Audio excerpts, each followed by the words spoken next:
bienvenida a esta cuarta conferencia que hemos organizado en colaboración con la Asociación de Vecinos Líderes Pormán.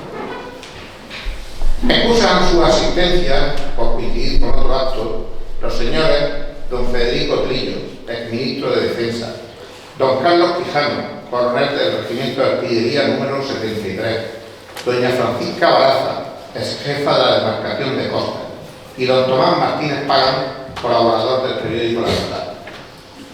Hoy tenemos el gran placer de presentar a un componente de nuestra Junta Directiva, don Sergio Colmeiro Vega, coronel de Artillería, el cual nos va a relatar muchas cosas de una actividad que, según don Gonzalo Bandosel, cronista oficial de la Unión, podría haber comenzado con la disposición del rey don Felipe II al ordenar la instalación de varias piezas de artillería en la denominada Torre de Pormán, allá por los años 1596. Esta actividad a la cual nos referimos es la presencia de los militares en el pueblo, y en nuestro ciclo de conferencias La memoria de Pormán, este tema tenía que ser importante.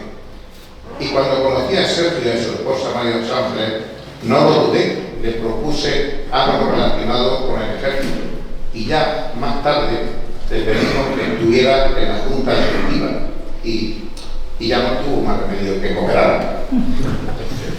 Y nada más, saludar al resto de las asociaciones vecinales, amigos, y agradecer a todos los que nos han ayudado a la realización de este acto. Os pido por favor que los móviles se queden apagados, porque se está grabando y no queremos que sean interrumpidos por ninguna causa. Le paso la palabra al señor presidente de la Asociación de Liga de Vecinos. Bueno, pues, como no puede ser de otra manera, lo que es la Asociación de Vecinos, Liga de Vecinos de Pormán, apoya todo lo que es el recordar el pasado y es cultura. Estamos aquí recordando nuestro pasado, que además de Pormán, bien bonito y representativo, que pone la entrada y salida del pueblo. Pormán es un pueblo pescador y minero. Sí que en los últimos años no apenas lo vemos, pero ha sido también parte militar, con el fortalecimiento que ahora explicará culturalmente lo que supuso lo que es la batería de Costa, de Castillitos hasta aquí hasta Ceniza. Indudablemente Pormán tuvo bastante historia con el pasado militar, eso que indudablemente, bueno, para el apoyo total de la Asociación de Vecinos, cualquier evento cultural de interés general para todos los vecinos, esta entidad estará a su disposición. Como no puede ser de esta manera, el buen comienzo que está teniendo esta nueva entidad en el pueblo, con ese pasado de esta jornada que están habiendo, y la verdad que cada vez se supera más. Esperemos que no se quede aquí y siga subiendo. Muchas gracias, Dani. Ahora vamos a hacer una pequeña semblanza de Sergio. Para eso necesito la ayuda de nuestro secretario Pedro Baña. Creo que se me oye bien, no sé, pero esto no hace falta, ¿verdad? Tenemos el placer de presentar a don Sergio Colmeiro Vega, nacido en el año 1962, no directamente en Pormán, pero pormanero pues casi hasta la cepa, ¿verdad? Está casado con María Ángeles Salgado Mena, que es profesora de filosofía del Instituto Isaac Peral de Cartagena. Tienen dos hijos, Sergio y Carlota, que aunque no nacieron aquí, porque deben ser nacidos en la maternidad, pero son pormaneros, ¿verdad? Directamente.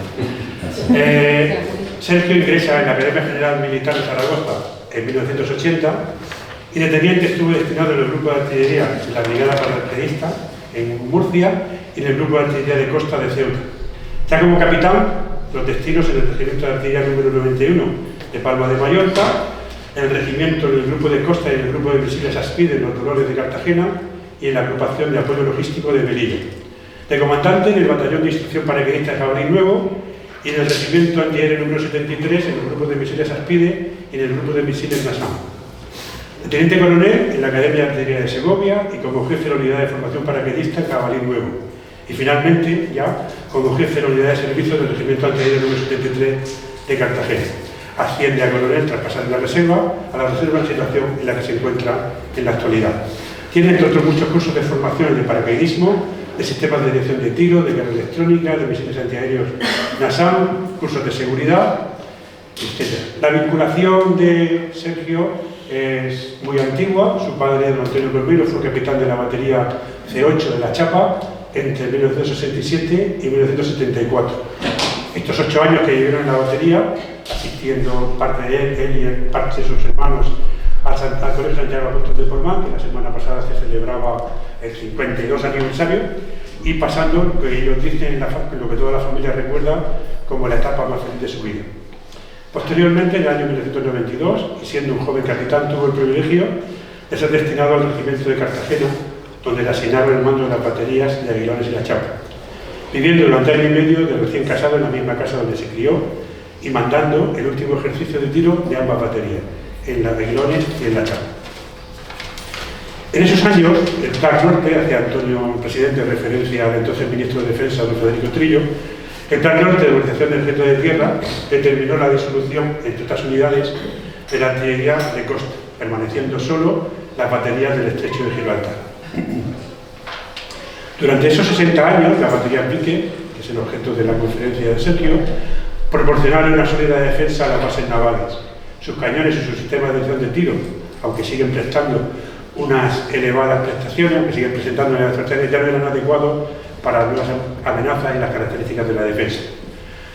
Colocadas en emplazamientos elevados, casi inaccesibles a algunos de ellos y alejadas de los núcleos urbanos, nos han dejado un patrimonio cultural, medioambiental, paisajístico e histórico, y en el caso de Cartagena también arquitectónico, que las convierten en lugares únicos a nivel mundial.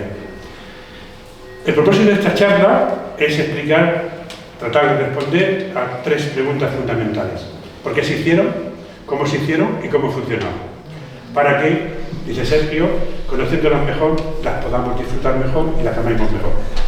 Y así que cada persona que las visita pueda contribuir en la medida de sus posibilidades a preservarlas para las próximas generaciones, como un legado histórico de altísimo valor cultural. Muchas gracias, Sergio, por tu participación en la Junta Directiva de la Coordinadora para la Conservación y Recuperación de la Sierra de Portmán y por tu conferencia sobre esta parte de la historia de Portmán. Como hemos comentado en algunas ocasiones, como han dicho los 2 presidentes de la Liga y de la Coordinadora, hay que destacar esas 3 patas sobre las que se asienta la historia de Portmán, tradicionalmente de la pesca y de la minería, y de manera muy relevante en la artillería, patrona Santa Bárbara, patrona de la minería y de la artillería como elemento básico, que os recuerdo fue la referencia para que la primera conferencia del ciclo, la de Alejandro, se hiciera precisamente el 4 de diciembre. Supongo que enlazará, como también se ha comentado, pues esa, donde suponemos que si no exactamente, muy aproximadamente donde está el faro de Portmán, pues se emplazó aquella batería de defensa que en 1921 el corregidor de Cartagena transmitía al pleno que el orden de su majestad el rey había ordenado la construcción, entre otras baterías de costa, de la de Portmán, que fue armada con 10 mosquetes, no sé cuántas piezas de artillería. Supongo que eso es lo que nos contará Sergio. Muchas gracias otra vez.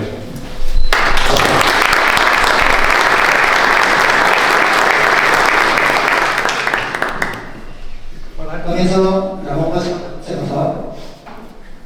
Le pasamos la palabra a Sergio. Muchas gracias. Bueno, ¿se me escucha bien? Entonces voy a hacer como Pedro y voy a prescindir del micrófono. De todas formas, si alguien no escucha, que me lo diga y lo cojo. Bueno, pues ya directamente voy a hablar sobre las baterías de Portmán. Las referencias que he tomado y muchas de las fotos que vamos a ver aquí, cuando yo llegué de capitán al regimiento, pues siempre tengo un poco de inquieta de buscar, de mirar, y en un cuarto allí perdido y bastante estartalado, me encontré una caja así de este tamaño, llena de negativos de placas de cristal, aquello había sido la comandancia de obras, de placas de cristal donde venía todo el artillado de las baterías, de cómo se construyeron y cómo se trasladaron los cañones. A mí en aquella época me gustaba mucho la fotografía, tenía un laboratorio fotográfico en casa, me dediqué a revelarlas, sacar ampliaciones, me lo pasé muy bien y gran parte de las fotos pues vienen de ahí. Otras fotos pues son de internet, otras son mías propias, que las he hecho yo o bien mi padre. Y bueno, por ejemplo, esto es un cuadro de mi padre que realizó en el año 72 mientras estaba en la batería. Es uno de los cañones de 15-24 que estaban ahí. Luego hablaré un poquito más sobre eso. Como ha dicho Pedro, vamos a empezar por qué las hicieron. Bueno, efectivamente, en el siglo XVI, toda la costa, no solamente la murciana, sino toda la costa española, era objeto de ataques de piratas, se colocaron torres de vigilancia a lo largo de toda la costa. Esta imagen la he sacado de un documental muy bueno que hay en Murcia y su zona, Héroes de Piedra. Aconsejo que el que tenga curiosidad pues que lo vea, están muy bien hechos. Este es el capítulo 3. Y concretamente aquí en Portmán hubo una torre en el faro, no estaba exactamente donde está el faro, sino justo al lado. Y duró hasta el año 1864 y con parte de los materiales se construyó el faro. Luego volveré a hablar un poquito porque me han surgido inquietudes haciendo esta conferencia. Bien, estaba ya en mal estado y se derribó y ya está. Cartagena, Carlos III, cosas que son sabidas, entonces las digo muy rápidas. Carlos III lo nombró base del Departamento Marítimo del Mediterráneo y base de la escuadra del Mediterráneo, entonces siempre ha sido una ciudad muy artillada para la defensa de su base naval.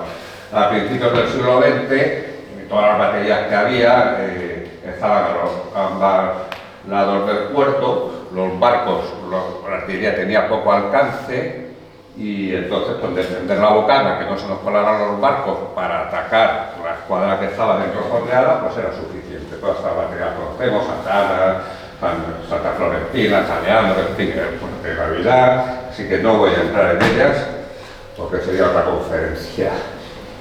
Ya a principios del siglo XX, ya los cañones más potentes que se artillaron fueron estos Krupp de 305 milímetros, un alcance de 12 kilómetros, una carga manual, ahí vemos la grúa con la que se hacía, un disparo cada 6 minutos y un alcance de 12 kilómetros, que bueno, para ese momento pues era suficiente.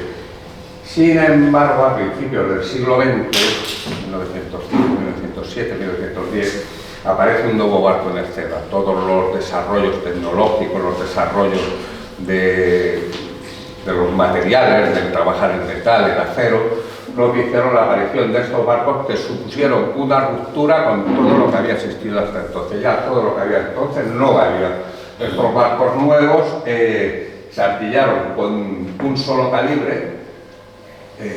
Los barcos ingleses trabajaron desde 1915 hasta 1946 con el 381, que ha sido su pieza más eficaz y más longeva que han tenido y la más grande.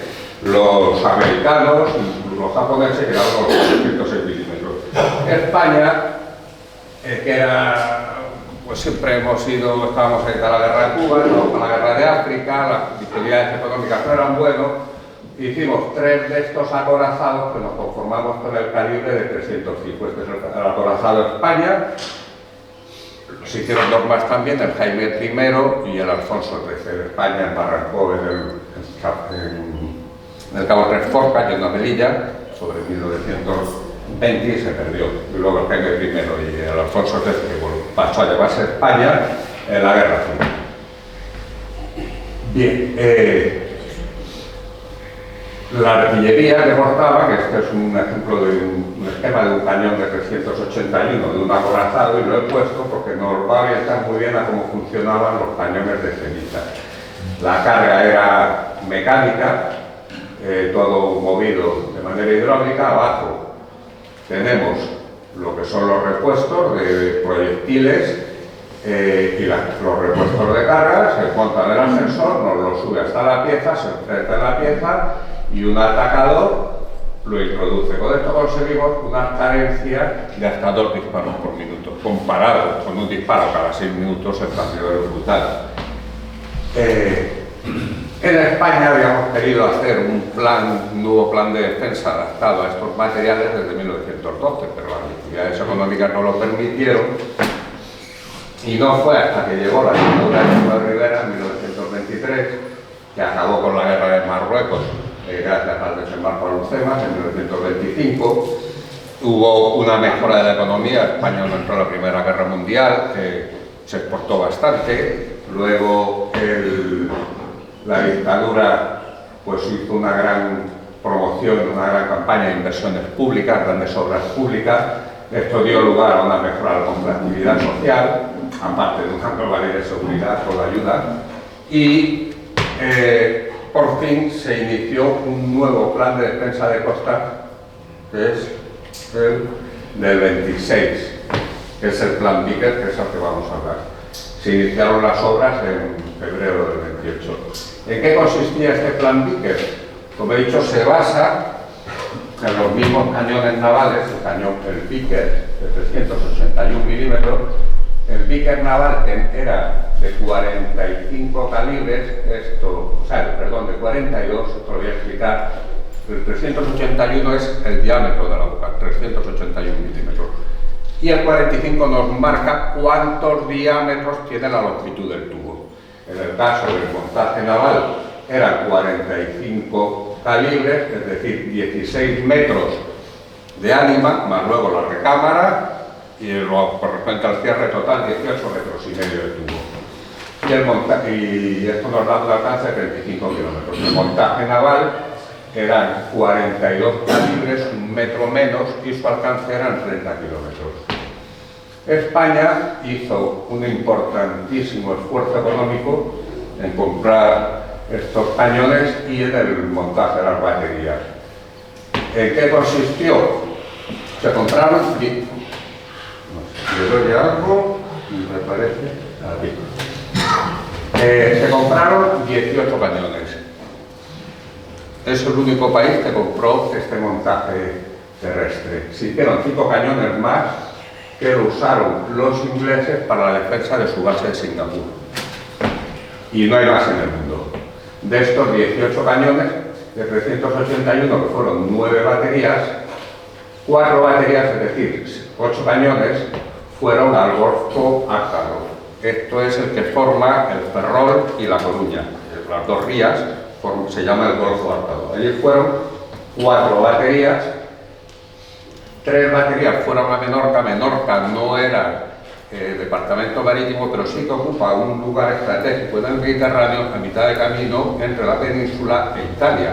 Y además tiene la ría de Mahón, que tiene 4 kilómetros de profundidad y la hace ideal para montar una base naval de segunda orden. Y luego 2 baterías en Cartagena, 4 cañones.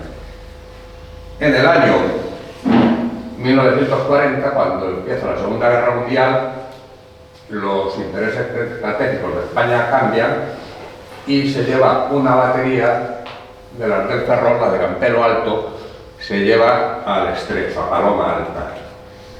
Al hacer las pruebas de esplanada revienta un tubo, con lo cual se queda una sola pieza y deciden llevar otra batería a Menorca. Por eso al final quedan 6 cañones del Golfo Ártaro, 4 en Menorca, 4 en Cartagena y 3 en Paloma Alta.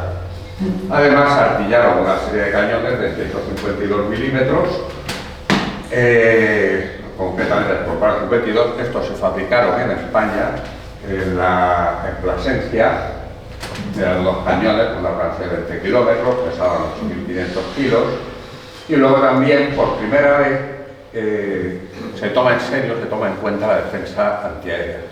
Se ha visto en la Primera Guerra Mundial que los aviones pueden constituir una amenaza, y entonces se artillan alrededor de todas las bases navales una serie de cañones para proteger tanto la base naval como las baterías de costa que defienden la base naval.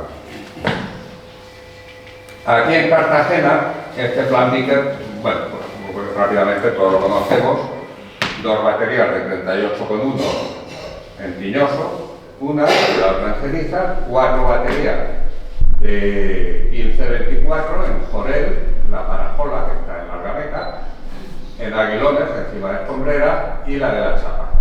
Y 4 baterías de 105 antiaéreas, también en el Atalayón, a la entrada a Cabo Tiñoso, en el Roldán, que todo el mundo lo conoce, en Conejos, al lado de Aguilones, un poquito más adelante, y la de Negrete. Posteriormente, en el año 35, Italia pasa a ser un potencial, pudiéramos entrar en conflicto con ello. Italia es pansiotista, había invadido Abisinia, y entonces se deciden artillar 2 baterías más, una de antiaérea, una aquí en Sierra Gorda, encima de Alumbre, y la otra en Los Dolores, donde ahora está el cuartel de Los Dolores y que ahora es Ucán. Luego, en el año 40 tuvieron una importancia, una actuación decisiva durante la Guerra Civil. Todo el mundo sabe que Cartagena fue la ciudad más bombardeada de España. Y luego, en el año 40, las baterías de los Dolores y de Sierra Gorda volvieron otra vez al terror. Aconsejo ver esta maqueta que está en el Museo de Artillería, es una magnífica maqueta donde vamos a ver toda la costa de Cartagena y el despliegue de las baterías, que además vamos a poder ver la orografía del terreno, las baterías que colocaron en lugares altos para que tuvieran mejor alcance y luego fuera más difícil batirlas desde tierra, desde el mar. Para que nos hagamos una idea, aquí he puesto una tablita sobre las distancias al horizonte. A qué distancia vemos el horizonte según la altura a la que nos encontremos. Si estamos he puesto en el lastre, porque bueno, pues todos lo conocemos, la playa, sentados debajo de la sombrilla, y sentados en esta tumbona, estamos a 1 metro de altura y el horizonte lo vamos a ver a 3,5 kilómetros. Si nos ponemos de pie, ya tendremos una visión de 5 kilómetros. Si subimos a la chapa, que son 44 metros y es la más baja de todas las baterías, nuestra visión ya es 24 kilómetros. En la ceniza serían ya 62 kilómetros y en la cancela, 150 metros, pues veríamos 44 kilómetros. Visión suficiente para el alcance que tienen las baterías. Los sectores de costa, vemos que las baterías, en rojo, las baterías de 381 nos cubren prácticamente desde San Pedro del Pinatar hasta Cabo Coque, todo el sector marítimo. Y las baterías de 1524 cubren los sectores muertos y las zonas más cercanas a la costa. Las baterías antiaéreas también cubren todo lo que es el espacio aéreo del despliegue de costa y de la base naval. Las baterías de costa, como ha comentado antes Pedro, las de Cartagena son un caso único a nivel mundial. No existen otras iguales. La arquitectura militar no es arquitectura, es ingeniería. O sea, aquí se hace, necesitamos un edificio con un fin concreto, que es servir como soporte a una batería. Se ponen fortificaciones, se ponen repuestos, se ponen tal, pero no nos preocupamos de la arquitectura, de embellecerlo. Sin embargo, en Cartagena sería fruto de la época, de los movimientos que hay en ese momento, o no sabemos muy bien por qué. El caso es que las baterías adoptaron unas características arquitectónicas que yo he buscado adjetivos. Podemos decir cualquiera, de historicista, ecléctico, medieval, modernista, gaudiano, egipcio, neoclásico, rococó, azteca, incluso hasta trogloditas. Y ahora vamos a hacer un breve repaso a todas las baterías que yo pienso que la mayoría lo conocen, por lo cual iré muy rápido. Castillitos, la primera batería de 381, vemos que cumple dos premisas que se le marcaron a los ingenieros. La primera es que todos los edificios se encontraran resguardados por la masa cubridora detrás de lo que es la montaña, desde el mar no se viera ni se le pudiera hacer daño a ninguno de los edificios, e igualmente los caminos estuvieran ocultos a las vistas. Esto lo cumple. Bueno, Castillitos, tiene un castillo medieval, es un castillo de cuentos de hadas, y pongo esta foto y no una foto actual porque si van por allí podrán ver que estas tres torres ya no están. Pienso que eran muy esbeltas, poca sujeción y con algún disparo pues caerían. Pero si podemos fijarnos en que se ve, nos fijamos el parche de donde estaba. La batería de Jorel, la revista del 1524, esta fue la más difícil de hacer, pero los carpados del terreno vemos que es como una aguja, tiene los caminos, si nos metemos, tenemos curiosidad, bajamos por aquí, este camino que va al puesto de mando tiene incluso que atravesar un túnel para llegar, y es la única que conserva sus cañones. Y lo conserva por un motivo tan poco romántico como que el chatarrero que vino a llevárselos empezó por la chapa, siguió por Aguilones, siguió por la Parajola, y cuando le tocaba ir a Jorel a meterle soplete, dijo: mira, esto está muy duro, aquello está muy lejos, paso y allí lo dejo. Y por eso tenemos los cañones de Jorel, si no, no estarían. Ahí. 4 cañones, pero nada más que vemos 3. Falta la primera pieza que se bajó al Museo de Artillería y ahí la podemos ver. La batería del Atalayón, la batería antiaérea, la que he dicho que está donde se dejan los coches allí en Castillito, subimos andando, muy bonita, un templo egipcio, la restauró la demarcación de costas cuando se hizo cargo. Bajando de Castillito, no lo he comentado porque tuvieron muy poca vida, hay una batería de obuses, aquí los tenemos, está en la bajada, la carretera de bajada. No se ve desde la carretera, nada más que vemos este edificio, que era el edificio de plantones. Estos obuses de 230 milímetros también se instalaron y su misión era proteger, batir lo que era la ensenada de Mazarrón, las playas, ante un posible desembarco, ya que era el único sitio donde se podía desembarcar. Se quitaron en los años 50. Bueno, aquí vemos lo que es el asentamiento. Ya digo que esto lo conoce muy poca gente porque está pegada a la carretera, no se ve. La batería de la Barajola, un templo egipcio, increíble. A la entrada había 2 esfinges. Las 2 esfinges, el coronel de la Escuela de Infantería Marina, pues cogió y se las bajó, ahora ya cuando se abandonó la batería, se las bajó al campo de instrucción, al campo de cura. Pues ahí están, son como templos egipcios. La batería de Roldán, la batería antiaérea, está a 450 metros de altura, la más original de todas, un estilo entre gaudiano, modernista, troglodita, no lo sabemos, a mí me encanta, con esta escalera a doble entrada. La batería de Aguilones, la de Escombrera, con las 3 piezas, la 4ª pieza está aquí detrás, está a otro nivel, y aquí vemos el camino que sube a la batería de Conejos, que está aquí detrás. La batería de Conejos, un poquito más acá entre Conejos y Cabo de Agua, estaba la posición X, que se planteó para poner otra batería de obuses como la de Loma Larga. Finalmente no se arquilló, pero bueno, el camino llega y hay unos restos. Sierra Gorda, esta la hemos dicho, la de está encima de Alumbres, esta es más sencilla, simplemente son los asentamientos de las piezas. La batería de la Chapa, he puesto esta foto porque luego ya hablaré sobre todo lo que es la construcción. La batería de Greta, la batería antiaérea, que está en cenizas, una pena, como si así se la va a comer los pinos. Y por último la batería de ceniza, de 38,1, y quiero sobre esta foto hacer un par de comentarios, para luego poder comprender mejor lo que vamos diciendo. La batería, esto era un cerro de 35 metros de altura, hubo que excavar, o sea, allanar 35 metros y luego debajo de las piezas tenemos los repuestos que son 9 metros más.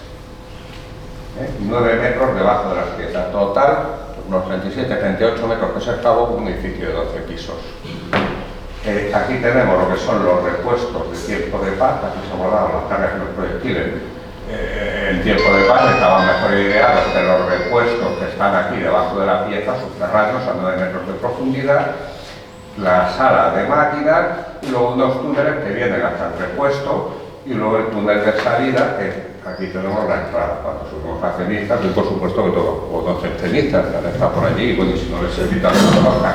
Y aquí tenemos lo que eran los alojamientos de tropa, cantina, comedor. Yo subía por allí, me invitaban por los alojados primeros. Bien, la pregunta, ¿cómo se hicieron? Ya hemos visto por qué, ¿cómo se hicieron? Pues para saber cómo se hicieron tenemos que recurrir al reglamento del año 27 del Tiro de Costa, donde dice los materiales empleados y los artillados. Usaron unas grúas, Milano Ordóñez, que hubo de 20 toneladas, también de 60 toneladas, y estas eran manuales. Todo eran cabrestantes y lo movíamos a mano, no había ni motores eléctricos ni hidráulicos. Cables de 4, de 6, de 8, 20 toneladas, simplemente un triángulo con una polea y lo mismo con un cabrestante, lo subimos y bajamos. Unos granos hidráulicos de 60 toneladas, pusieron CRIC en el reglamento porque es el nombre inglés, el gato hidráulico. La locomóvil, la locomotora de carretera del Importer, es una locomotora de carretera, su velocidad es de 5 km/h. Ya se declaró reglamentaria en 1896, cuando tenía la batería, que ya tenía más de 30 años, aún así tuvieron una actuación muy destacada. Llevan 750 litros de agua y 250 kilos de carbón. Tienen una pluma que nos sirve para levantar pesos y también llevan detrás un cable estante que nos sirven para tirar de las cargas, ¿no? Los más modernos, tractor oruga, un Caterpillar, pero esto solo era tractor, no era un dozer, no valía para mover tierras, solamente para arrastrar lo que era carga. Y por último, pues unos carros fuertes, que son modelo del 62, ya tenía 70 años, se seguían usando. Un carro fuerte es un carro que es recio, que soporta peso, ¿no? Y aquí el más recio, el Astron, también lo veremos, de 60 toneladas. Unos tractoritos pequeños que se usaban para mover cargas pequeñas. La grúa Sansón tuvo una actuación destacadísima. Esta grúa se construyó en 1929, fue a Cádiz, que era su destino, pero al año siguiente vino a Cartagena para el montaje de las baterías y aquí se quedó. Era una grúa flotante, sobre un pantalón, y en el 93 la Armada ya la dio de baja y la mandó al desguace. Y estuvo durante 2 o 3 años, y algunos recuerdan, donde están los túneles yendo hacia el Fuerte de Navidad, allí estuvo tirada, partida por la mitad. Lo que pasa es que el director del Museo de Arqueología Submarina, que estaba allí donde está el chalet, pues era un hombre, claro, culto, que sabía historia, que vio aquello y se fue a hablar con el capitán general y con el de la autoridad portuaria y los convenció de que era un patrimonio que había que conservar. Pues gracias a él, la autoridad portuaria la restauró y la tenemos ahí en la rotonda. Y luego mucha gente, muchísima gente. Las baterías se hicieron a pico y pala, y carretillas. Esto es trabajador en las cenizas, yo contaba, si por encima podría haber 200, solamente en las cenizas. Luego hay que sumar que todas las baterías se hicieron simultáneamente. Esto absorbió mucha mano de obra y además vino muy bien. Aquí sufríamos la crisis de la minería y todos esos oficios, esa gente en paro, pues vino a trabajar las baterías, con lo cual Cartagena durante ese periodo no hubo huelgas laborales. Todo el mundo estaba colocado, incluso tuvo que venir gente de otras localidades a trabajar las baterías. Vamos a empezar por la batería de la chapa. Este es el esquema de cuál es la batería, el cañón, y está en lo alto la masa curtidora, el monte hacia adelante, y a retaguardia pues tenemos lo que es la sala de ascensores y el repuesto de cargas y proyectiles. La mayoría de las baterías, el repuesto de carga y proyectiles, está a los 2 lados del ascensor, ¿vale? Y un pequeño canal por donde entraban los cables de datos y de comunicaciones con los cañones. La batería comienza en el año 28, fue fácil, el monte era bastante suave, no hubo que hacer mucha excavación, mucho viento de tierra. El faro ya existía, por lo cual teníamos el camino que llevaba hasta el faro. Lo único que hubo que hacer es ese camino, arreglarlo y atracharlo un poco. Y al hilo de lo que ha comentado Pedro sobre la torre de vigilancia, aquí hay un edificio que no parece pertenecer al faro, no sé lo que es, si tenía algo que ver con la torre de vigilancia o no, si eso a alguien que le guste, que lo dejo abierto para que lo pueda estudiar, pero luego veremos a ver. Como he dicho, hubo que arreglar algunos caminos y el puente que va hacia el lastre, el último que tenemos, que vamos todos por allí todos los días, este es uno de los que se hizo para la batería, para el transporte de los cañones a la batería. Si nos fijamos desde ese puente a la izquierda, vemos que hay un puente más bajo y una curva más pronunciada, que por aquí no podían pasar los cañones. Los trabajadores, pues aquí vemos lo que siempre pico para carretillas, pero bueno, fue una obra sencilla. Esta es la foto del plantón que le he puesto. lo mismo para volverlo a ciudad en este edificio, que se ve mejor, no sé lo que es, si era parte de la torre de vigilancia que quedaba ahí en esa época, o bien si era la casa de los torreros, de la torre de vigilancia, no pertenece al faro. La batería sigue avanzando a buen ritmo, aquí ya está prácticamente todo el movimiento de tierras hechos, iniciado lo que es las fachadas, ya están los repuestos, para poner los techos. Se hizo un depósito de agua, que está cerca de la playa. Y bueno, esto lo he puesto porque lo de arriba es un dibujo que encontré en una tesis de un estudiante de arquitectura de la Universidad de Valencia, que había tomado la chapa para su tesis doctoral y hizo el dibujo, lo he sacado de ahí. Aquí he puesto lo que es la parte central ampliada y aquí debajo la fachada del Real Palacio de la Caja de San Ildefonso. No sé si he sido muy atrevido, pero bueno, aquí dejo la diapositiva y pues vale. Busquemos diferencias y similitudes, ¿no? Hombre, guardando las distancias, por supuesto. Una es una batería de artillería, el otro es un palacio real, pero se da el aire. Bien, la obra duró 10 meses y la importancia que se le daba que el noviembre de ese mismo año Alfonso XIII visita a Cartagena y por la tarde lo llevaron a ver las baterías, a ver la chapa, cenizas todavía no se había empezado. Y bueno, él aquí, lo cuenta el periódico, felicitó a los obreros por la rapidez y por la baratura con que se habían hecho las obras, porque dice que costaron la mitad de lo previsto.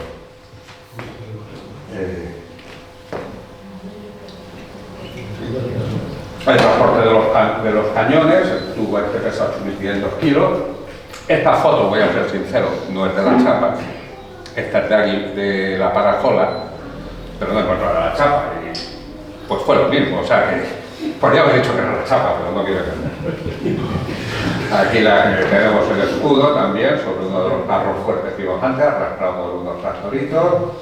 Esta es la chapa. Aquí vemos al coronel del regimiento, el coronel López Pinto, que a todos nos suena porque la plaza llevó su nombre y el cuartel, que mandó al regimiento en aquella época. Y bien, aquí tenemos, esta sí es la chapa, porque aquí vemos la Sierra de Alfonsilla al fondo, y dos ingenieros que pienso que serían de la casa constructora, ¿no? de la Sociedad Española de Construcción Naval. Aquí tenemos ya los cañones montando, la cavia, yo creo que la Cruz de Soloria lo hicieron por los mismos medios. Y para que nos suene un poquito la nomenclatura, que luego la usaré, esto es el afusto, la cureña, que es lo que gire, donde va montado la cuna. La cuna es cuando se introduce el tubo, que es donde van los ejes de muñones que permite el movimiento de la elevación de la pieza. El tubo, no como los cañones antiguos, no lleva ejes de muñones, sino que se mete en la cuna. Y luego ya pues el escudo, para acabar con la ayuda de las locomóviles. Aquí tenemos otra bonita foto de ya la batería prácticamente acabada, nada más que nos queda colocar el escudo de la cuarta pieza. Tenemos ya las 4 piezas artilladas, como se lo van a preguntar, esto es una botella de aire comprimido. Las piezas, después de cada disparo, antes de abrir el cierre, había una palanca que se le daba y hacía un barrido de aire para expulsar cualquier resto de pólvora que estuviera ardiendo y el humo, expulsarlo por delante y poder ver el tubo. Aquí todavía están colocados los ascensores, vemos el agujero, y está hecho el cerramiento con escalera alrededor de toda la pieza, claro. Hubiera molestado para hacer el montaje, ¿no? Aquí vemos el cañón de la primera pieza de Forel, que está en el museo, para que tenga curiosidad, pues merece la pena. Y esto que tenemos aquí también es curioso, es uno de los flotadores. Cuando se hacía el tiro, que tiraba, imaginémoslo, una pantalla así como una mallorquina pintada de rojo y blanco, colores vivos, para que se viera desde la costa, con una serie de flotadores a los lados, para darle estabilidad. Pues este flotador que tenemos aquí recibió un impacto directo a 8 o 10 kilómetros. con un cañón como este, a un flotador como este, y estoy hablando de los años 90, nos da idea de la precisión tan asombrosa que tenían estos cañones. Bien, la misma pieza por detrás está en perfecto estado, pero es que cuando empezaron las baterías estaban todas así. Aquí tenemos los ascensores, aquí están a punto de entrar en los repuestos de la chapa y aquí los tenemos también en el museo. El ascensor eran dos cuerpos, la parte inferior, que era esta la parte superior, la que estaba la escalera de piezas, una cadena con estas cestas, por así decirlo, iban subiendo y bajando sin fin. Abajo se metía el proyectil, lo subía y al llegar aquí arriba a una garra nos lo sacaban y nos lo depositaban aquí en la bandeja. Proyectil 45 kilos, la carga 15 kilos. Esto también está en el museo y este es el motor de los ascensores. Otra foto de la chapa ya artillada. Y aquí, entre esta foto y esta foto hay muy poca diferencia. Así es como está ahora y así, pues yo creo que un año antes. Y quiero que observemos el escudo, que es el escudo de España, que está arriba, aquí también tenemos el escudo. Este escudo tiene la corona real que corresponde a la época de Alfonso XIII. Sabemos que el 17 de abril de 1931 se declara la República y entonces rápidamente quitaron la corona real y pusieron la corona mural. La corona mural no es republicana, lo puso la República, que era una recompensa que en las legiones romanas se daba al primer legionario que saltaba la muralla de una ciudad sitiada. Entonces, pues se le dio un sentido de ciudadano, ¿no?, de a pie. Bien, si nos fijamos en este escudo, que este escudo ya luego permaneció. En la época de Franco, los escudos que había republicanos no se quitaron ninguno. De hecho, si vamos por Madrid, en el Banco de España podemos ver escudo republicano, en la estación de Atocha e incluso en el Palacio Real hay una farola con una corona republicana. El resto tiene la corona real y además ya el ayuntamiento es solo la mima porque es una cosa curiosa, ¿no? Bien, pero si nos fijamos cuando vayamos a la chapa de paseo veremos que este escudo con la corona mural mantiene el óvalo, aunque le borraron las flores de lis que eran el símbolo de los Borbones. Otra diferencia es este muro que se hizo posterior a los Parajes. Y luego aquí tenemos en esta pared, pues había como una imagen, ¿no? Esto lo vemos ahí pues, por el sur sobre todo, que es un tejadito y un azulejo, como una imagen, no sé si era Santa Bárbara o era una virgen.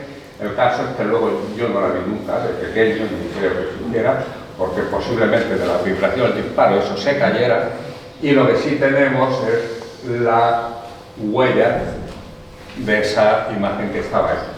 Y hace 4 o 5 años un amigo mío, muy religioso, me dijo, oye, que quiero que tenga una virgen, la quiero colocar en la chapa, la virgen de buen camino, ¿dónde la coloco? Yo le dije, pues mira, colócala aquí, y ahí ya hubo una imagen, no la coloques en la vecina de entrada porque esto era de Santa Bárbara. Y me hizo caso y bueno, si vamos, lo vemos ahí. Bien, lo que digo sobre ese muro, se hizo un búnker, pienso que era entre la dirección de tiro, y que luego pues se trasladó al final de la cuarta pieza, que es donde está ahora, y esta es como está actualmente. Las cenizas. Digamos que la chapa ha sido el aperitivo y ahora el plato fuerte son las cenizas, lógicamente, ¿no? 5 años la construcción. El camino nos llevó 14 meses, el asentamiento 2 años y 8 meses, pico y palo todo. El traslado de las piezas desde Portmán, desembarcaron en Portmán, fueron 11 meses. Y el artillado, bueno, digo, finaliza el 28 de mayo del 34, ahí es cuando se hicieron las pruebas de explanadas. Entonces, me imagino que finalizaría antes, pero no tengo el dato concreto, por eso he puesto esta fecha. El camino, bien, reportaje de unas fotos, lo mismo, pico, pala, el sombrerito de paja, y como mucho vemos una pisonadora, porque el camino, si lo recordamos, era de tierra compactada con una capa de grava también apisonada encima, ¿no? otro camino la pongo porque yo creo que todo lo que sube a cenizas, pues esta curva no la revuelta, y ahí por supuesto, y todo lo que es el camino y la bahía, cuando vallaba, cuando el cerro de la ceniza, y aquí tuvo que bajar 70.000 metros cúbicos, esto he calculado, si un solo tío con una carretilla, quitándolo, solamente llevándose los escombros, había tardado 20 años en llevarse los escombros del producero estos 70.000 metros. Se usaron explosivos, pero luego los escombros había que retirarlos y acabar de picar y romper lo que había quedado después de los explosivos. Aquí tenemos una secuencia de cómo fue menguando este cerro para al final acabar con la explanada de las piedras. Vemos que no solamente usaron carretillas, sino también unas carretillas que iban sobre raíles, unos raíles provisionales que se montaban muy sencillitos, y estas carretillas que vemos aquí, pues que le iban empujando. También he visto algún martillo compresor, pero pocos, a lo mejor uno o dos, o sea, el resto. Había sitios que ni carretillas, sino a capazos, y tuvo que sacarlo. Esta foto me gusta mucho porque vemos que este es el camino que va hacia el antiaéreo, y vemos que aquí en esta formación los carretilleros además van volcando haciendo la ola. No sé si era el procedimiento, pero el caso es que me ha llamado la atención y por eso la pongo. Bien, el tema del cañón, importante para entender cómo se hizo el resto. Ya he puesto antes que esto es muy parecido, de aquí 9 metros, planta baja, primer piso, segundo piso y el ático que era el cañón. Abajo estaban los repuestos de proyectiles y de cargas, 12 por 5 metros, 60 metros cuadrados cada uno, sala de máquinas, otros 60 metros cuadrados, y luego unos túneles de acceso que ya dependía de cada pieza. Aquí tenemos el pozo del ascensor, aquí tenemos el ascensor, el proyectil pues, con unas garras hidráulicas depositaba sobre esta cama, el ascensor que era este se ponía horizontal, un atacador que introducía el proyectil y las cargas, aquí tenemos los 4 saquetes de 50 kilos cada uno, el proyectil 800 kilos, se ponía vertical, este atacador empujaba al segundo cuerpo del ascensor y luego este cuerpo, igual que hemos visto antes en la animación, se enfrentaba contra el tubo y el atacador, lo tenemos aquí, era un atacador que estaba enrollado como una cadena y empujaba el proyectil. Y tenemos como construyeron el pozo de las piezas, los 9 metros, se excavaron. Aquí tenemos también, lo he vuelto a poner, posibilidad que no se había quedado bien antes, uno de los túneles de acceso, esta es la segunda pieza de ceniza, y luego a rellenar de hormigón. Se hicieron, aquí tenemos lo que es el repuesto de proyectiles, a este lado el repuesto de cargas, y la sala de máquinas quedaría aquí, aquí en este círculo iba el ascensor, y se rellenó hormigón en masa hasta la altura, todo lo que es la planta baja, por así decirlo, de los 3 metros, luego medio metro de hormigón armado y luego 6 metros más de hormigón en masa hasta arriba. Vemos que la hormigonera, claro, hoy en día llega la hormigonera blanca con un camión de estos grandes y no la hace enseguida. Una hormigonera casi de bricolaje, vamos. Bidones de agua. Y bien, ahora nos faltan los cañones. Peter Astron, era fabricante inglés, hacía todo tipo de armamento y lo utiliza en su fábrica de Barrow. Barrow es un puerto que está al oeste. Aquí tenemos el cañón cuando se estaba construyendo, repito, solamente existieron los 18 españoles y los 5 Singapur, aquí montado sobre la cureña. Aquí el cañón se montaba el barro, luego se desmontaba al barco y se lo traían aquí. Aquí tenemos pues ya la pieza casi completa, aquí tenemos una persona, este sería el segundo piso y el ático de la pieza. Aquí tenemos una persona que nos da una idea de lo gigantesco que era, bueno, que son. Y aquí tenemos una cuna para otro cañón. ¿Cómo se subieron las cenizas? Pues tenemos la suerte de que el coronel López Pinto era un aficionado a escribir en el Memorial de Artillería y nos ha dejado una memoria donde nos describe con todo detalle cómo se hizo el desembarque y el subir los cañones a ceniza. De Castillitos no lo tenemos, con lo cual es una suerte que me hayáis tenido aquí informar, me lo piden la Zoya, lo hubiera sido más difícil. Bien, los cañones vinieron en un barco inglés, el Bronton Manor, y la idea inicial era desembarcarlos directamente aquí en Portmán y a la Zoya, que el puertecito que hay se hizo expresamente para el desembarco de los cañones. Sin embargo, cuando vino a Portmán, el Bronton Manor, fue allí la grúa Sansón, por aquí la tenemos, la grúa flotante, fue a empezar a sacar piezas, pero había mala mar, chocaba, en fin, dio miedo. Había que esperar un día tranquilo, el barco cobraba 1.500 pesetas diarias por cada día que se diera de lo contratado, de los 12 días contratados, y entonces se decidió desembarcarlos en el arsenal y posteriormente con la grúa ir trayéndolos poco a poco. Ahora veremos. Y tenemos la grúa con su remolcador, el gaditano. El primer día, que ese día que fue el desembarco fallido, se consiguió desembarcar 3 laterales. Esta foto con el texto está sacado de la memoria del coronel López Pinto. Y entonces, pues a partir del día siguiente ya se desembarcaron, se desembarcan allí en el arsenal de Cartagena y tranquilamente nos lo llevaremos. Tenemos la grúa Sansón y al fondo la grúa Goliat de 40 toneladas. La Sansón era de pie. Desembarco del tubo. Y entonces lo primero que hicimos, una vez que lo teníamos en el arsenal, fue trasladar lo que eran las cajas y las cargas menos pesadas en unas barcazas tipo CAP, barcas de desembarco de infantería marina, que se usaron en el desembarco a Lucena, y me consiguió, bueno, pues las fotos lo conseguimos. Pero con esto se trajeron desde la arsenal a formar lo que eran las cajas, con las locomóviles de desembarcar. Y a partir del 30 de junio comenzamos el traslado en la grúa Sansón, remolcador gaditano. Aquí vemos lo que es la viga central, aquí va la cureña y también lo que es el atacador que os comentaba antes. Esta viga pesaba 42 toneladas y aquí vemos el tubo también.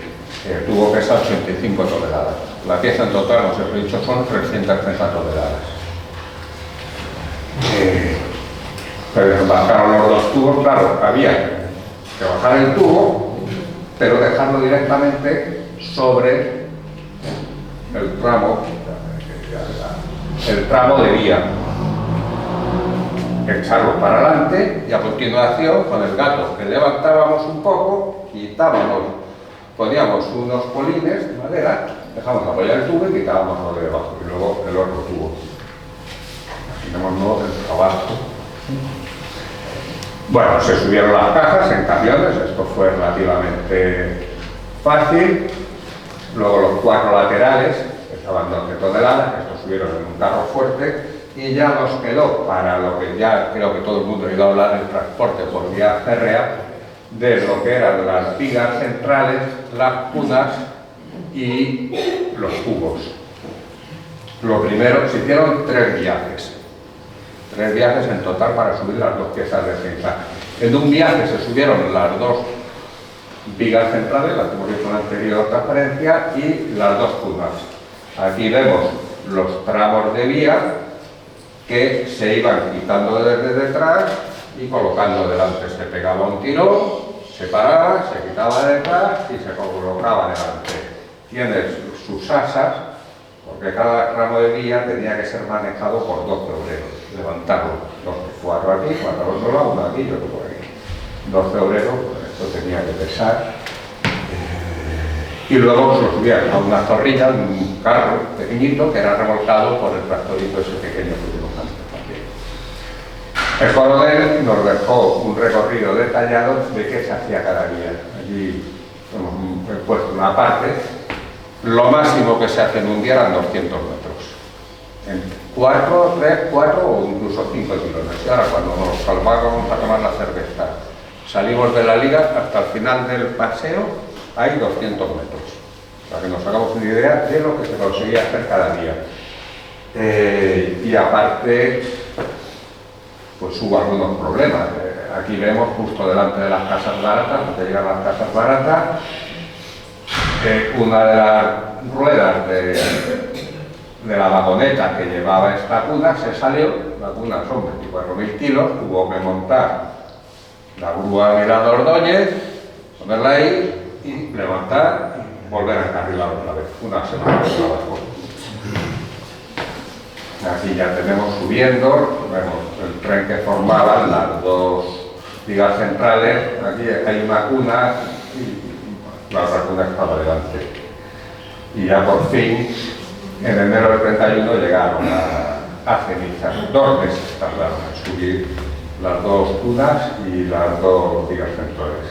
Y ahora vamos a bajar a por el primer tubo. Misma operación. Esta foto es muy bonita, porque vemos el tubo montado en el campamento de Pormán, que llamaban, que era donde ahora está el campo de fútbol. Aquí tenemos lo que era el huerto del general, que todos los de Pormán lo recordarán. Y también me llama la atención el sistema que tenemos las torres de las teleféricos que bajaban en el mineral desde las minas para embarcarlos aquí en la bahía. Bueno, pues los tubos dieron menos problemas que el otro, porque al ser una sola pieza, los eran 4 elementos que se subían, pues, se subió relativamente rápido y en vez de 2 meses, pues tardaron solo 5 semanas. Aquí tenemos, se ve muy bien el procedimiento de cómo están colocando por delante, lo que se ha quitado por detrás, y vemos las dos locomóviles y el tractor con esa serpila. No iban avanzando.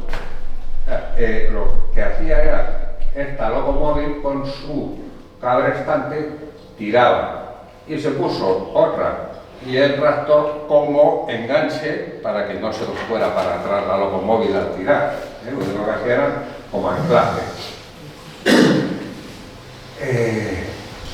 Imaginémoslo si subiendo hacia las Cenizas o subiendo por la carretera se nos rompe el cable, el tubo sale para atrás, 90 toneladas, a ver quién para eso, a ver dónde acaba y luego sobre todo, quién lo saca ahora.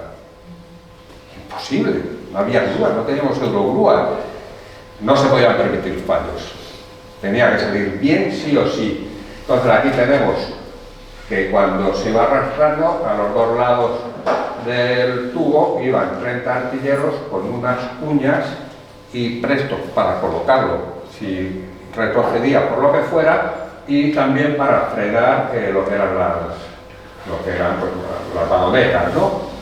De hecho, nos cuenta el coronel que hubo un cable que se soltó y el tubo solo retrocedió 20 centímetros. Todo el mundo sabía lo que tuvo que hacer y lo frenaron. Bien, el 7 de abril ya llega el primer tubo. Aquí vemos que están construyendo lo que es la entrada de las Cenizas. Bueno, aquí ya ha pasado, es el mismo día, ¿no? La llegada de las Cenizas, los obreros que trabajan en la fachada, en lo que es el pórtico de entrada. Y el 15 de mayo llega el segundo tubo, tras 5 semanas en subir. No hubo que lamentar ninguna desgracia personal ni durante la subida ni durante el transporte. Y ahora, pues seguro que más de uno se ha dado cuenta que hay cambios entre esta foto y la anterior.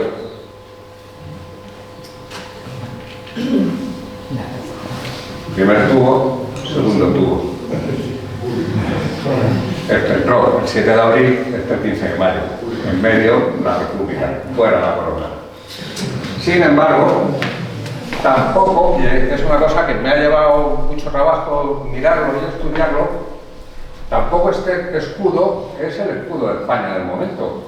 Y teníamos, tanto el real como el republicano, Castillo-León, Barras de Aragón y lo que eran las cadenas de Navarra. Sin embargo, aquí nada más que tenemos 2 leones y 2 castillos. ¿Qué es lo que pasó?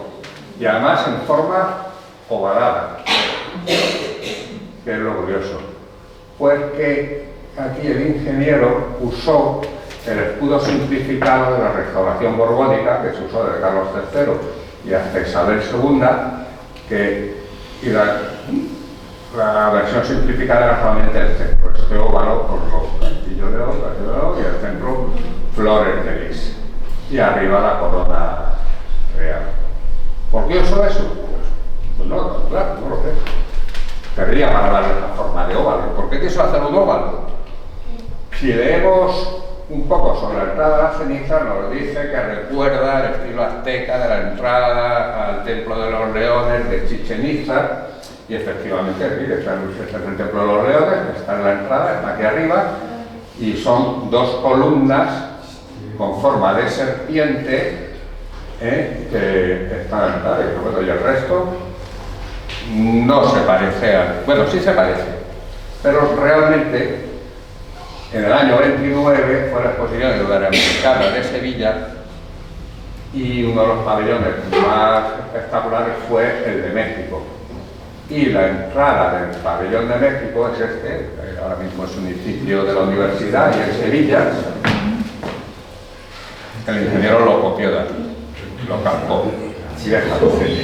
Y lo calcó todo, la liga que hay arriba y el escudo, que este es el escudo de México, vemos a la serpiente devorando una culebra, y el pueblo, como el escudo de España, pero el que me cabía, que era el de la restauración borbónica. Y hay una diferencia, que también se ha dado vuelta, la lengua. Yo desde pequeño siempre he pensado que eran leones. Y luego me entero que son serpientes y sin embargo tienen una lengua de mamífero. ¿Por qué? Pues no lo sé. A lo mejor el ingeniero también se pensó que eran leones y por eso le puso la lengua. Ángel Ruiz Atienza, que murió en el año 79. Bueno, pues seguimos. Volvemos otra vez a Cañón, ya tenemos el asentamiento, ya está arriba las piezas, hay que montar, ya hemos montado el primer piso con la ayuda de la grúa.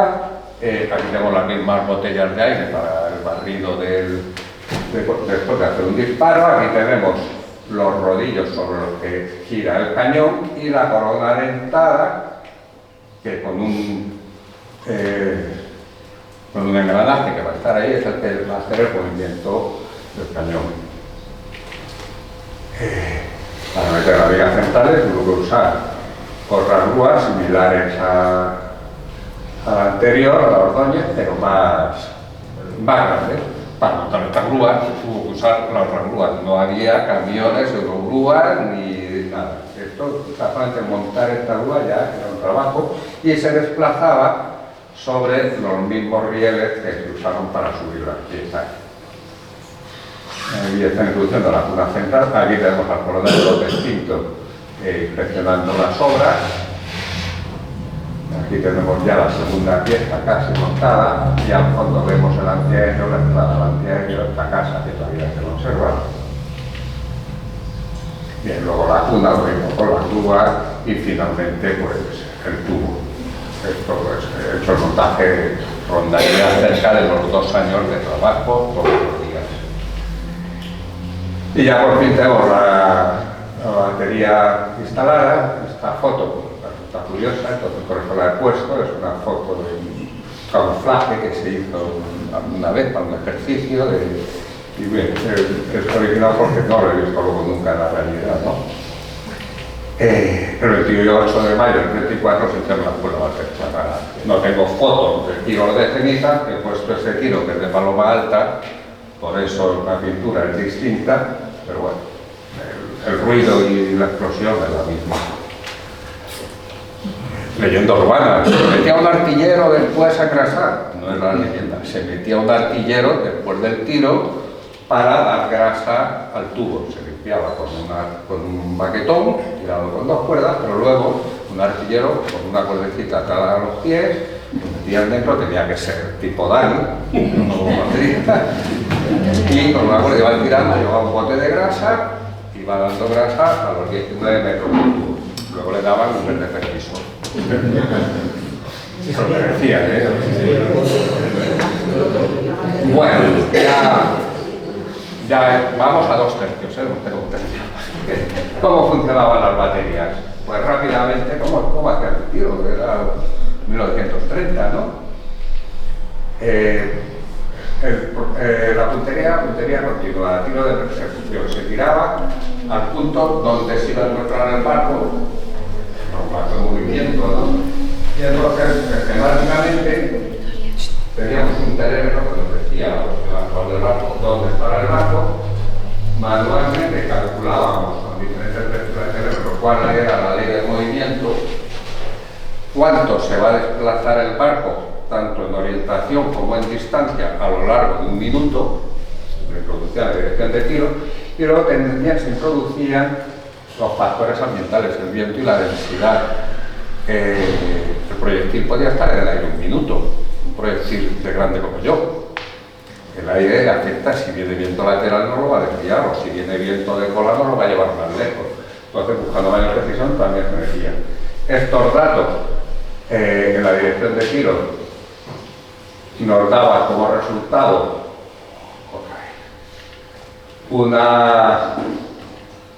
unos datos de elevación, unos datos de tiro, por elevación y orientación, de puntería, que se transmitían a cada pieza. Telémetros.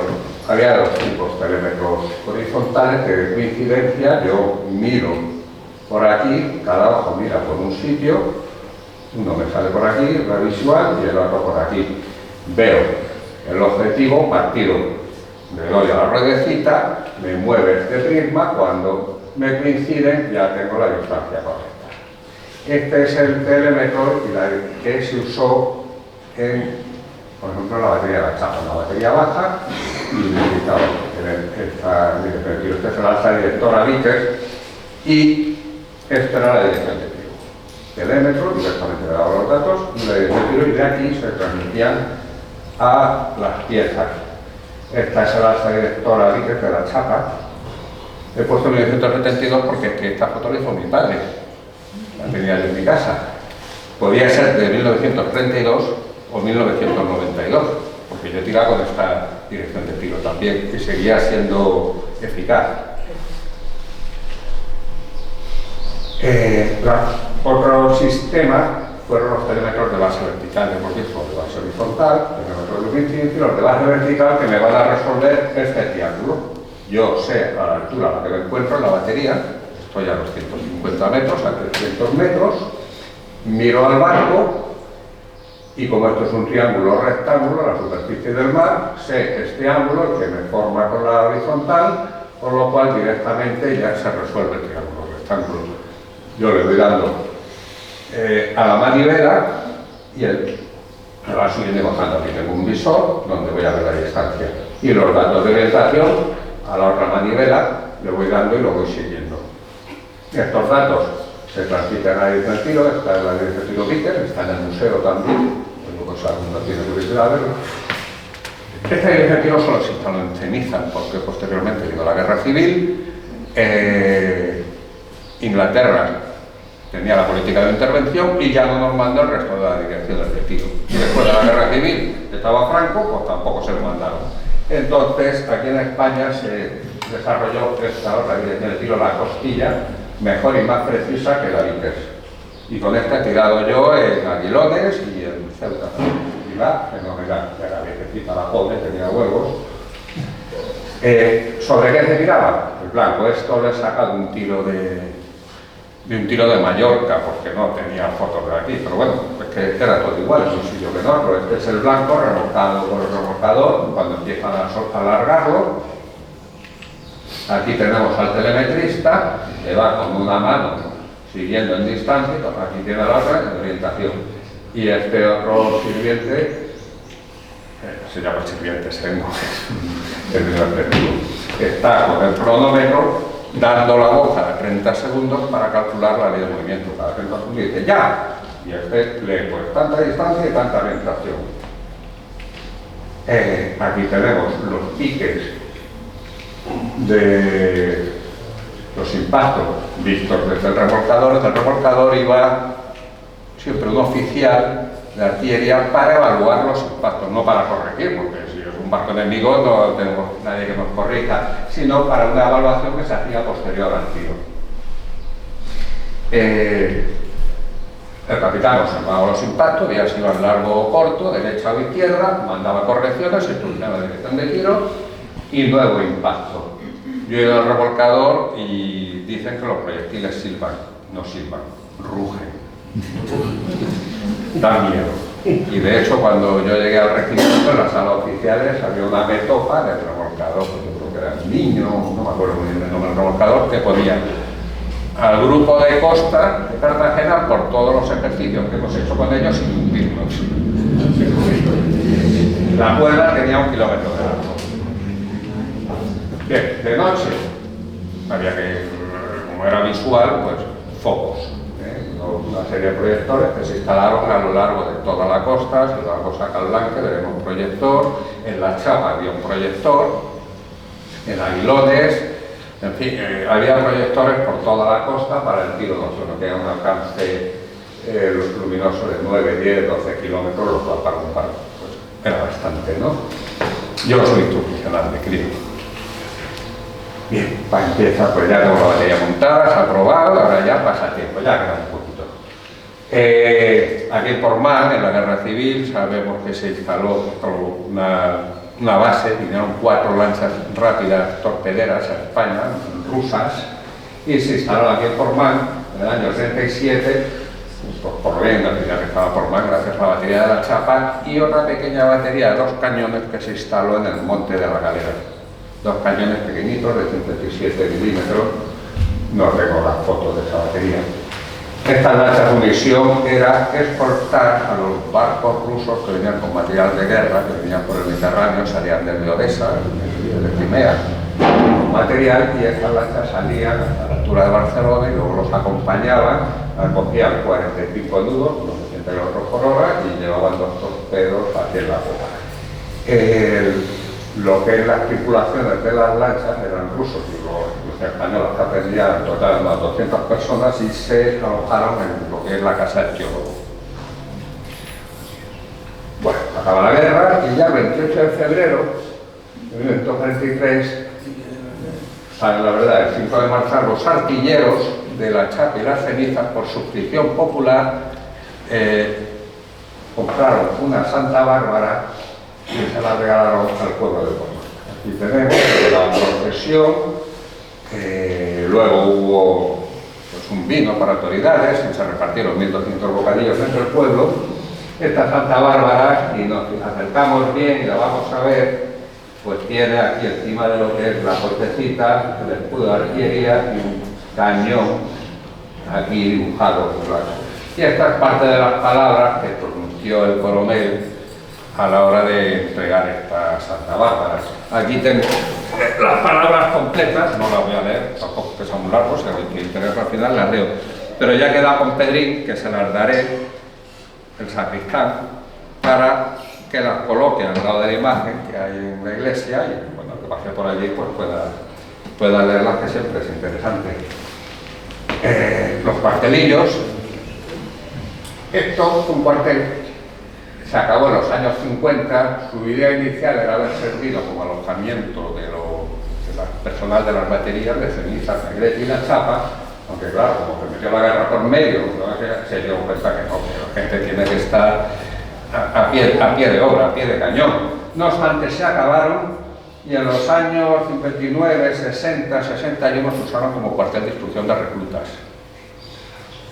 En el año 62 se abre el CIR de Rabasa, entonces ya queda sin uso, ¿no? Pues ahí está abandonado. Durante unos años, pero cuando ya en los años 70, en las casas, en verano, venían oficiales y suboficiales del regimiento a veranear aquí, nos juntábamos allí. Pues, aparte los padres nos juntaban allí a echar sus partidas a la canasta y los críos pues, a correr por allí por los bosques. El otro cuartel que se hizo para servir las baterías de Tiñoso fue el del Campillo. Solo sirvió a la batería de Loma Larga y como se cerró rápidamente en el año 60 se vendió. Ahora han hecho allí ecoturismo, casa rural, tiene piscina, comedor. A mí me gustaban los cuartelillos para hacer una cosa de esta. Pero bueno, tiene éxito, tiene su público. Ya en el año 67, pues mi padre vino a mandar la chapa. Como toda la familia me han preguntado, ¿vas a dar una foto de tu infancia? Bueno, pues sí, estas son. Esta es una foto muy bonita porque a mí me gusta. Aquí está mi madre, porque unas florecitas para la casa, mi hermana pequeña, Patricia, y el contraste con los cañones de guerra detrás, pues la veo curiosa. Es que si yo, tío, Humberto la he puesto, jugando en el proyector, se me ve, fui muy feliz, toda la familia fuimos muy felices. Pero bueno, como era producción en aquella época, viviendo al aire libre y sueltos, ¿no? Y esta foto es la de la casa, aquí donde vivíamos, la terraza, pues fantástica, desde todo el mar. Y luego donde vine, cuando vine a mandar la batería, también vivía aquí. Y yo a mi mujer pues, le dije, digo, mira María, la gente se casa, empieza en una casita que alquila, un apartamentito, ¿qué tal? Y luego conforme va mejorando su vida, su situación económica a los años, pues va mejorando. Digo, nosotros lo hemos hecho al revés. A partir de ahora solo podemos empeorar porque las vistas ahí sobre la Sierra Fonsilla. Pero bueno, esta foto la he puesto también para que veamos que estas piedras, que los de aquí de Portmán las recuerdan, ya no está esa edificación que había aquí, se hizo lo que era una nochera, y yo recuerdo de pequeño siempre aquí ver un montón de piedras, pero talladas, labradas, con forma de buche de paloma, como con lisa, en fin, nunca salió lo que era. Ahora ya pienso que puede ser eso. Mi padre dibujaba, y ha puesto el cuadro al principio, ya está en la revista Ejército, de la cual fue portada en el año 72, y estas son las fotos que le sirvieron para hacer este dibujo. Como anécdota diré que el Gemer, el Centro del Ejército, cuando vio la revista Ejército, dijo, ¿cómo hacen instrucción sin camisa?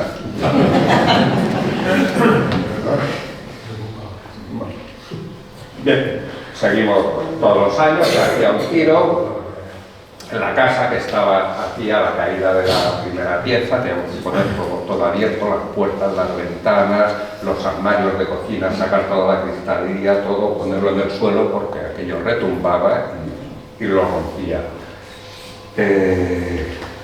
La vida continúa, estas fotos del año 73, las sacas de internet, no los conozco, pero bueno, en la época en que yo estaba allí, o sea que ellos sí me conocían a mí porque yo era crío, estaba correteando, ¿no?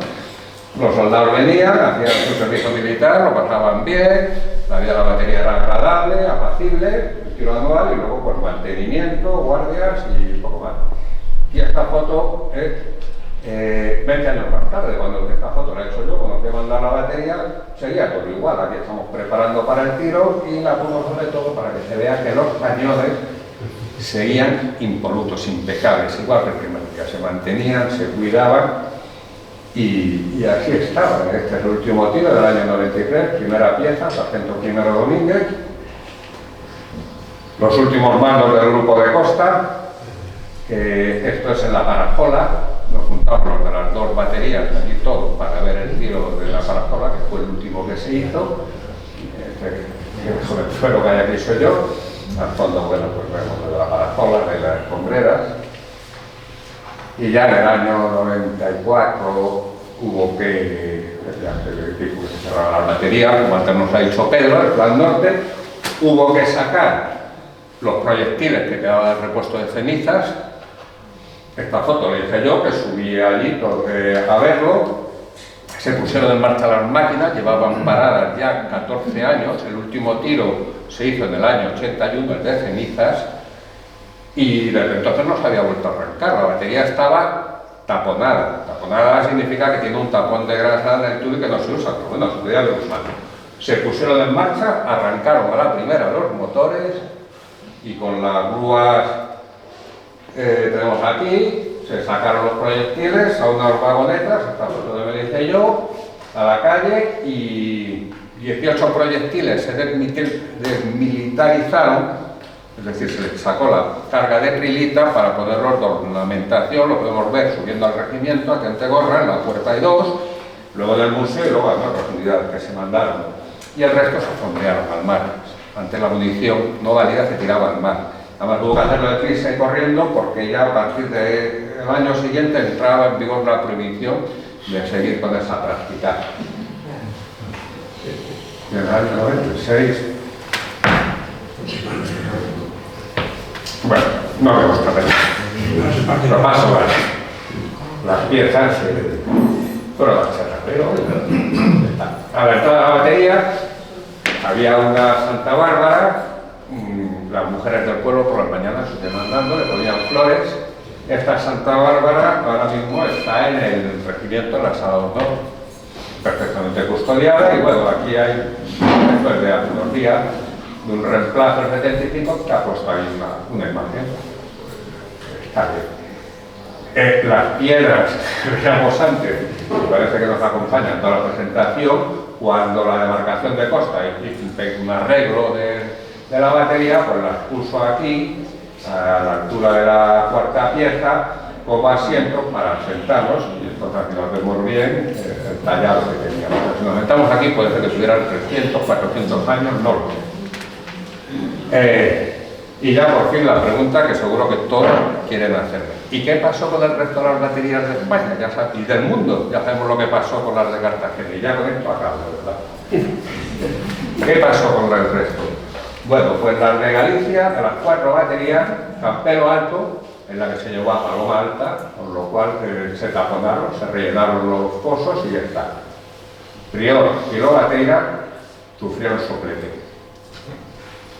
Y la única que se salvó fue la del Monte de San Pedro, la de La Coruña, porque el alcalde Vázquez, el mejor alcalde que ha tenido La Coruña, yo creo que de la historia, dijo que él se hacía cargo, que se las entregara, y ahora se mantienen pues, como un área de esparcimiento, la gente va por allí, pasea y las disfruta. Bueno, esta noticia hace un par de meses, la Diputación de Coruña se va a gastar 1 millón de euros en recuperar las baterías, pues limpiar, me imagino, poner carteles y tal. O sea, ahora nos damos cuenta del patrimonio que eran estas baterías. Las de Menorca, pues aquí tenemos la de Jabalí, la que he dicho que se fue a Paloma Alta, allí sigue. Yucalari, esta cuando se cerró la batería se vendió, y ahora es un terreno particular. Y bueno, la pieza está en un estado de abandono, aunque hay un proyecto de hacer ahí un hotel de lujo, un alojamiento de lujo, bueno, de lujo como todo lo que es de Menorca, de lujo. Y luego en la fortaleza de la Mola, que está en la entrada de la ría de Mahón, ahí sí se han conservado por la fortaleza, siguió siendo militar, ahora es un museo, hay que pagar 4 o 5 euros por entrar y las piezas pues están visitables y todo por dentro, todo bien conservado. Y Paloma Alta, la 3 del Estrecho, fue la última batería que estuvo en funcionamiento con la artillería de Costa del Estrecho hasta el 2008, para que una vigilancia esporádica. Y hay un proyecto de la Asociación Conde de Gazola, que es una asociación de antiguos artilleros, que en colaboración con la Junta de Andalucía para hacer allí un complejo medioambiental. Esto se presentó en Fitur en enero de este año. Pero bueno, parece que no acaban de decirse que estas cosas, que esto es de hace 15 o 20 días, dice la razón diciendo que eso, bueno, pues hay que hacerlo porque si no se nos van a echar a perder. Y las del resto del mundo, los ingleses tuvieron una batería que no era como las nuestras, eran baterías navales con el tubo de 42 calibres, de 381, que instalaron en Dover, en el Canal de la Mancha, y en el año 56 pues las desartillaron y lo mismo, las pasaron a soplete. Luego posteriormente una asociación de estas históricas y tal, pues excavó y sacó a la luz los asentamientos y bueno, y se ponen muy contentos si encuentran algún cacho, algún tornillo de lo que dejaron los chatarreros cuando se iban. Solo he leído, para que todo lo intento. Tienen 2 tubos navales en la puerta del Imperial War Museum en Londres, por lo que he visto, solamente el tubo, no tiene el resto de la pieza, con todos los ruidos. Y los de Singapur se artillaron en los años 30 y en el año 42, cuando llegaron los japoneses, pues los propios ingleses cogieron y las volaron para que no cayeran en manos. Esta era la batería Buena Vista, un complejo de lujo, y la batería Yokoe, pues en el 2002 se hizo una réplica. Bueno, pues poquito, ¿no?, de hormigón y chapa, en fin, para que no, simplemente para hacerse una idea de cómo era. Allí le llamaban los Master Gun, los cañones monstruosos. Y ya con esto, no me queda esta. Es patrimonio, hay que conservarlo, pero es que además atrae a la gente, gusta, interesa. Yo, bueno, creo que os habéis dado cuenta que a todas las baterías subo en bici con bastante frecuencia, he visto la bici en todas las fotos, por lo cual más o menos me hago una idea de la gente que las visita diariamente. Esto es un cálculo mío, no tiene por qué ser real, pueden ser más o menos, pero no creo que vaya muy desencaminado, ¿no? He dicho, cenizas 90 personas diarias. Hoy puede haber 200.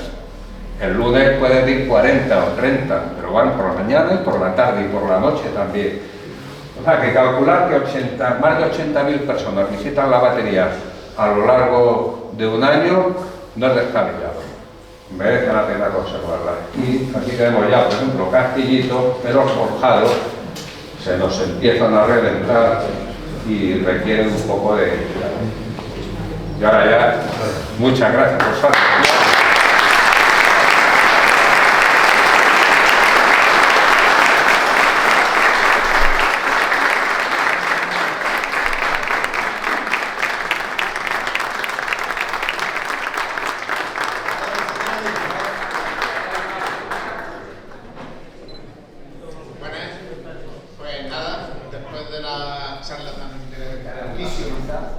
Vamos a proceder a las preguntas, así que por favor, el que quiera que levante la mano y haga la introducción.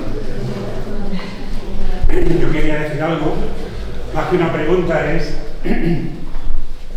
agradecer la conferencia y proponerlo, lo he comentado porque acabamos de verlo, pero en la próxima junta directiva de la coordinadora yo creo que deberías publicarlo. Creo que lo tienes hecho y eso que nos has escrito, que además está grabado, pues directamente hacer una publicación que creo que merece la pena hacer. Recoge el testigo. ¿Tenía alguna pregunta? Sí, yo estoy subiendo la batería de costa en bicicleta desde los años 90 y aquí en Ceniza es donde más subo, tanto por el campo de golf, por la casa esa abandonada, como por la subida de siempre. Y en cada sitio hay dos túneles ciegos. En la subida de Ceniza se hay un túnel ciego. La misión de esos túneles era proteger los explosivos de la voladura. Eso no le veo explicación. Para que aquello por hubiera para los explosivos mientras se hacían las baterías, porque luego nunca los he visto con nada dentro. Muchas gracias. La elección del cañón Vickers fue política, es decir, ¿tú crees que se podría haber usado un club? Sí, hay... Luego hubo un poco de disquisición entre el club y el Vickers. Al final se decidió el Vickers porque el ejército lo prefería, era mejor, y además hay que recordar que Alfonso XIII estaba casado con ¿quién era? Con Victoria Eugenia, ¿no? Que era inglesa y en fin, no nos pusieron. Luego además nos llevamos bien con los ingleses, nos veían como posibles aliados. Eso sí, la condición que nos pusieron es que nos artillara abajo, en el estrecho, cosa que luego sí hicimos en los años 40, pero por eso el plan Vickers solo contempla Cartagena, Menorca y Ferrol. ¿El arquitecto es el mismo para toda la batería? No, fueron varios capitanes. La de aquí, la de la chapa y ceniza, fue Ángel Ruiz Atienza. Luego, por curiosidad, estuve mirando un poco su biografía. Estuvo en el estrecho, también en la guerra civil. Después de la guerra civil estuvo haciendo lo que eran búnkeres de defensa en todo lo que es los Pirineos, ¿no? Por si se producía una invasión de España. Y bueno, el hombre era de Orihuela y murió en el año 79, es lo único que sé. Me hubiera gustado conocerle para preguntarle lo de las lenguas. y cada cuánto tiempo se disparaba. Bien, es verdad que no lo he dicho y como dices, me alegro que me hagas esa pregunta. La chapa actualmente, un tiro al año, y utilizas un total de 43 disparos. Eso es lo que está reflejado en las tarjetas de pieza. Se hacía un disparo, un año una pieza, otro año otra pieza. Y luego cada aproximadamente 10-12 años se hacía lo que era un tiro de persecución. Esos tiros eran simplemente para ver a la gente foguear y ver que la batería funcionaba, y cada 10-12 años se hacía un tiro, como el que he explicado, de corregir, por tirar, y eso eran 3 disparos por pieza. 6 disparos en total. El último se hizo en el año 72, además lo mandó mi padre. Y yo subí a verlo, yo era crío, y allí donde se veía la casa, ahí al fondo cerca de Negrete, a la delantera, allí nos colocaron a las familias, a los críos o las mujeres que subieron, y desde allí lo vi. Y además el proyectil se veía salir. Pero yo estuve 2 años en el Naguilón y tiramos 2 veces. ¿En dónde? En el Naguilones. En Aguilones. Tiramos. Que algún año se tiró 2 veces. Sí, es posible que sí. Porque tenía la visita de un coronel funeral. Y la anécdota muy buena que tengo que decirlo, porque me pusieron abajo con el teléfono para pasar las órdenes arriba. Y como estás viendo que me atrancó un poquito, le dije al capitán que no era mi sitio, entonces me pusieron el viento, el movimiento de la pieza en el viento, no sé qué. Calcular la dirección y la velocidad. Efectivamente, la velocidad del viento.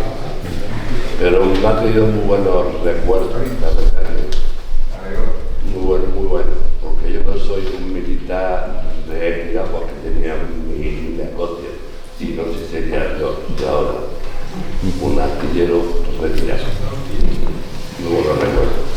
¿Alguna pregunta más? Sí, primero, dar las gracias por esta preciosa conferencia y toda la documentación y la iniciativa. Perdona, si importa que se te oiga mejor, si te importa ponerte de pie, es para que se te oiga mejor. Vale, bueno, que quería dar las gracias por la conferencia, por la información y por la iniciativa. Y bueno, por siempre la buena relación que ha tenido la familia conmigo, con la mía, porque le proporcioné muchísima documentación a mi padre, y de hecho estuvimos visitando las baterías y todo, mi padre José Antonio Lorenzo Solano. Pero quería comentar una anécdota familiar que es digna de, bueno, de una novela, porque resulta que los cañones Vickers se los encargaron a mi tío abuelo, un ingeniero inglés que vino de Manchester a trabajar en la Bazán, a montar los cañones Vickers. Se llamaba Silmon, de apellido. Resulta que, bueno, por circunstancias, este señor inglés se casó con mi tía abuela, que era Pepita Monerri. Fue la primera mujer que trabajó como secretaria en Bazán. Entonces esa historia parece que llegó a oídos de Ramón J. Sender y aparece en el libro Mr. Witt en el Cantón. Es un poco esa historia básica y siempre se ha comentado en la familia. De ahí tiene un montón de familia inglesa que desgraciadamente mi tío se tuvo que ir al empezar la guerra civil porque lo consideraban un espía y tuvo que salir cortando con los 4 hijos. Vivía en Muralla del Mar, era muy amigo de Carmen Conde y tuvieron que salir a toda pastilla porque lo querían matar.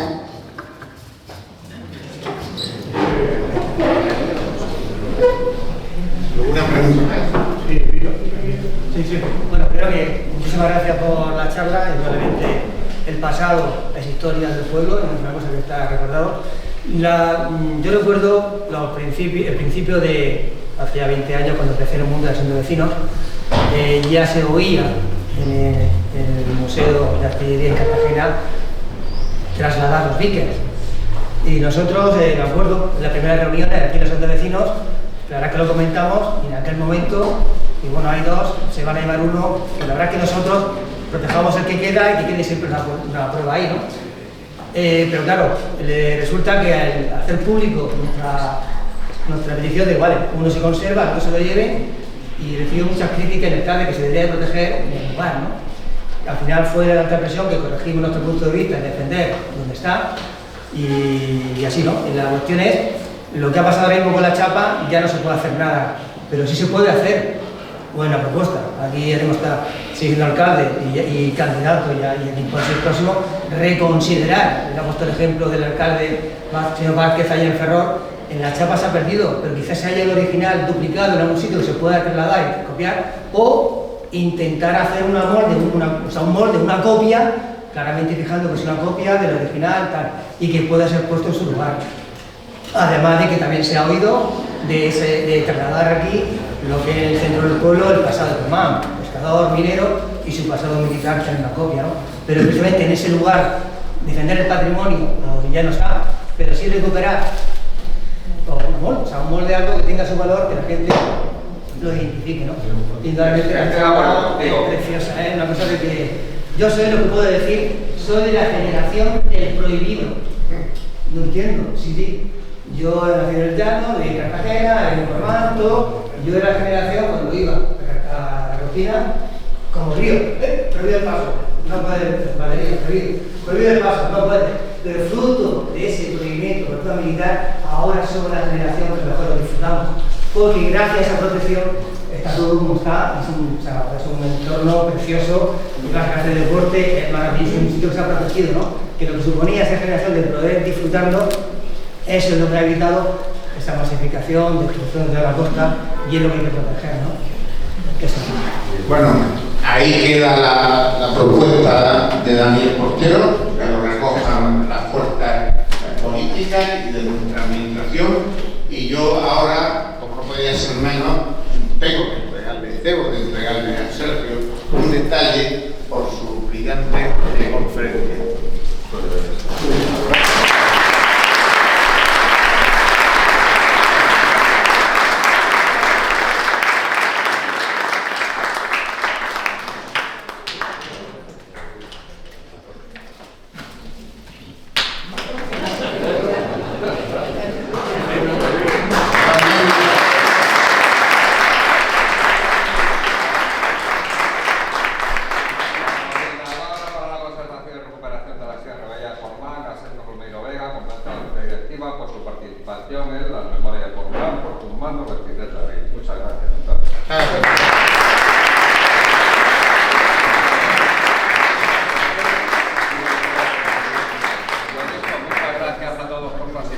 Espero que haya disfrutado y que haya respondido a las preguntas que nos hicimos al principio. Nada más.